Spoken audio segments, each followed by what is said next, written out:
നിങ്ങളുടെ സങ്കടങ്ങൾ, നിങ്ങളുടെ വേദനകൾ, നിങ്ങളുടെ ദുഃഖങ്ങൾ, നിങ്ങളുടെ പ്രശ്നങ്ങളൊക്കെ കർത്താവിനോട് പറയാൻ നിങ്ങൾക്കിതാ ഒരു സുവർണവസരം. എങ്ങനെ? ഒരു കല്ല് വാങ്ങുക. ഒരു കല്ലിന്റെ വില 5000 രൂപയാണെന്നാണ് ഞാൻ ആ പോസ്റ്ററിൽ എഴുതി കണ്ടത്. അത് അച്ഛൻ്റെ ഓഡിയോയിലില്ല. അത് ഇടവക വാട്സാപ്പ് ഗ്രൂപ്പുകളിൽ ഫോർവേഡ് ചെയ്തപ്പോൾ അതിന് ഡീറ്റെയിൽ കൊടുത്തിരുന്നു എന്നാണ് പറഞ്ഞു വരുന്നത്. 5000 രൂപ ഒരു കല്ലിൻ്റെ, ഒരു വെള്ളാരം കല്ലിൻ്റെ വില. ഏകദേശം എനിക്ക് തോന്നുന്നു 25 കിലോ ഉള്ള ഒരു പാക്കറ്റ് കല്ലിനെങ്ങാണ്ട് 500 രൂപ എങ്ങാണ്ടാണ് ഉള്ളൂ.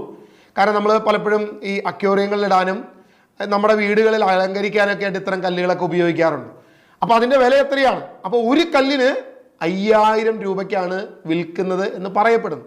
എനിക്കതിൻ്റെ പൂർണ്ണമായ സത്യാവസ്ഥ അറിയത്തില്ല. ഒരുപക്ഷെ ആയിരിക്കാം, അല്ലായിരിക്കാം. എന്തുമാകട്ടെ, എത്ര വിലയ്ക്ക് വാങ്ങി എത്ര വിലയ്ക്ക് കൊടുത്തു എന്നുള്ളതല്ല ഇവിടുത്തെ പ്രശ്നം. ഈ കല്ലുകൾ എൻ്റെ സങ്കടങ്ങൾ ഓരോ വിശുദ്ധ കുർബാനയിലും കർത്താവിനോട് പറയാൻ, ഒരുപക്ഷെ എനിക്ക് കുർബാന